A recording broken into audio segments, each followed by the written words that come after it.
Here I'm crossing again one of these bedrock channels, of which I've crossed several thus far. Once I get up close to these big outcrops of breccia, the Vasquez Formation, every so often I'm coming across one of these bedrock channels that's incised directly into the bedrock here. Of course there's no water flowing in it, but it was carved by flowing water over perhaps millions of years. One thing I notice, if you take note of this little channel here, on one side you have grass, right, to the left, and then to the right you have bare rock, just bedrock that's outcropping. So that's an interesting sort of configuration that's common, or at least in this locality here. And probably this has something to do with the slope and the dip of the rocks, although I'm not certain. It's a very interesting characteristic that I've noticed as I walk up here, get higher up in elevation. I'm at about 2,800 feet elevation. The trail goes along the 2,800 foot contour for some time along the east side of the ridge here with the outcrops. It's getting late in the afternoon. It's about 5:30. All too frequently I start out hiking too late in the day. But it's a beautiful view. This view here, you're looking at the north side of the San Gabriel Mountains. I'm just in the hills or mountains that are in between. I'm up above Soledad Canyon, which is this sort of river valley down here in this view. Okay, this is Soledad Canyon I'm overlooking. Behind me to the north is, in a couple of miles, is Vasquez Rocks, and the through hikers I met earlier on the trail were coming from Vasquez Rocks, and that's just north of the 14 freeway. So if I kept going on this trail, I'd eventually get to the 14 freeway, but I'm going to head back. Okay, and you can see up on the ridge line here, up in the San Gabriels here, you can see a lot of this area that was burned in the station fire back in October of 2009, and a lot of the forest here is closed off. This is at Mount Baden-Powell, I'm pretty sure.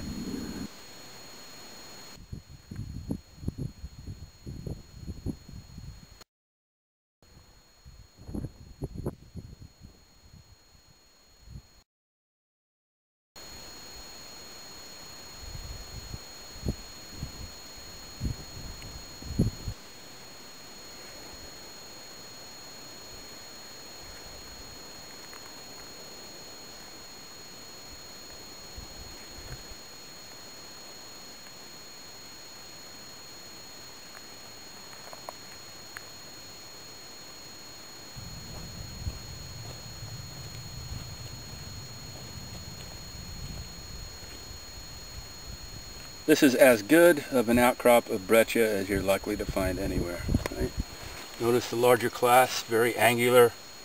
Okay, very angular, not rounded off as if they were trundled in a stream, but perhaps a landslide deposit and some other mechanisms of deposition that didn't involve abrasion of the sharp edges. Fantastic. And the Vasquez Formation is a non-marine. In other words, these sediments were deposited on land and not in water.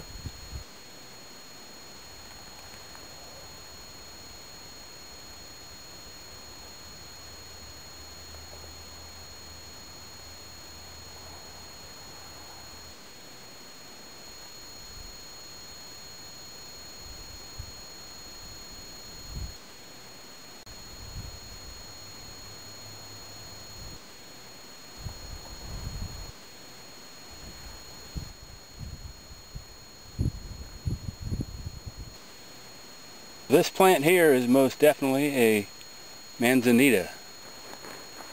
And manzanita, of course, in Spanish means little apple. So one of the characteristics, you can see this sort of purplish colored bark here. And this is the living part of the bark, and then you can see the gray colored bark, which is the dead part of the plant. But this is very much alive. And let me see if I can find some of the little fruit.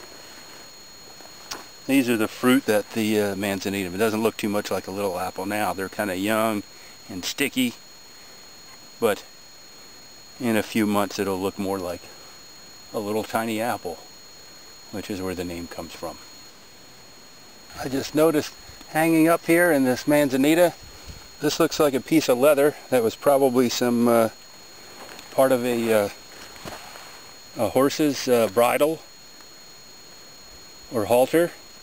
I'm not a horse person, so perhaps I'm using the wrong terminology, but definitely some leather work that's stitched here, and maybe it came off of a horse. This trail is also open for horse travel, so I'll just leave that there.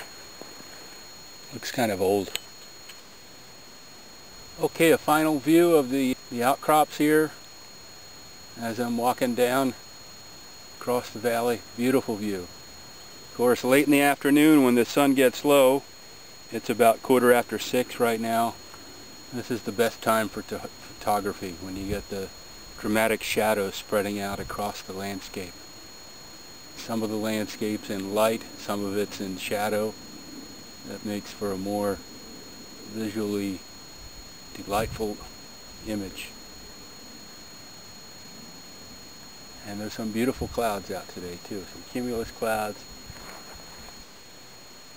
Over here looking to the east, that cloud up there, this cloud here in the sky, that is a mountain wave cloud. That's a lenticular cloud.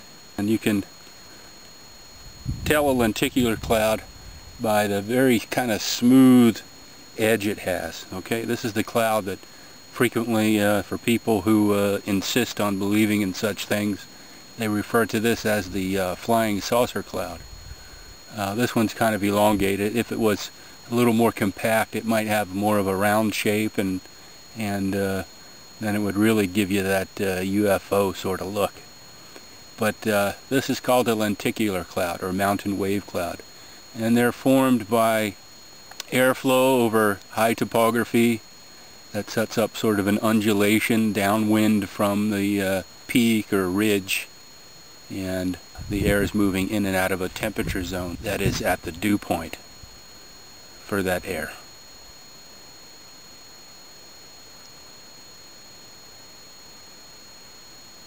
Which is all a cloud is, of course. A cloud is a region in the sky where the water vapor has condensed around what are called hygroscopic nuclei, little particles of dust, and that's what makes a cloud. It's an aggregate of little water droplets.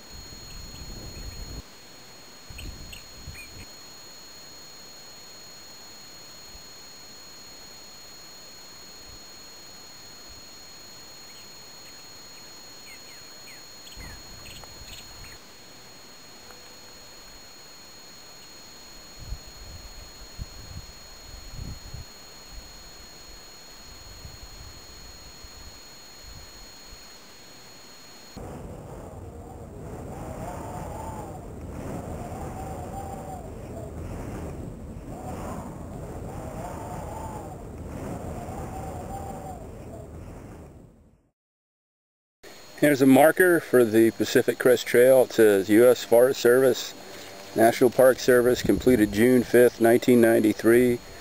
Pacific Crest Trail, National Scenic Trail, Canada to Mexico, 2,638 miles, Bureau of Land Management.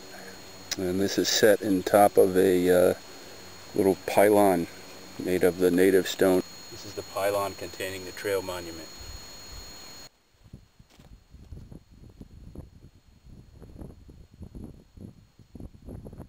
I'm down off of the mountain here. I'm on the terrace up above the Santa Clara River on the north side of the river in Soledad Canyon. And these big trees you see here in this view are cottonwood trees. Very common tree you see around the American West, which usually is a good indicator that the water table is not too far below. And since we're down in a stream valley here, that's likely the case. Okay, cottonwood trees, very common. For those of you who grew up out west, of course, cottonwoods are probably something you've been seeing all your life, but I had to learn about them. Beautiful trees.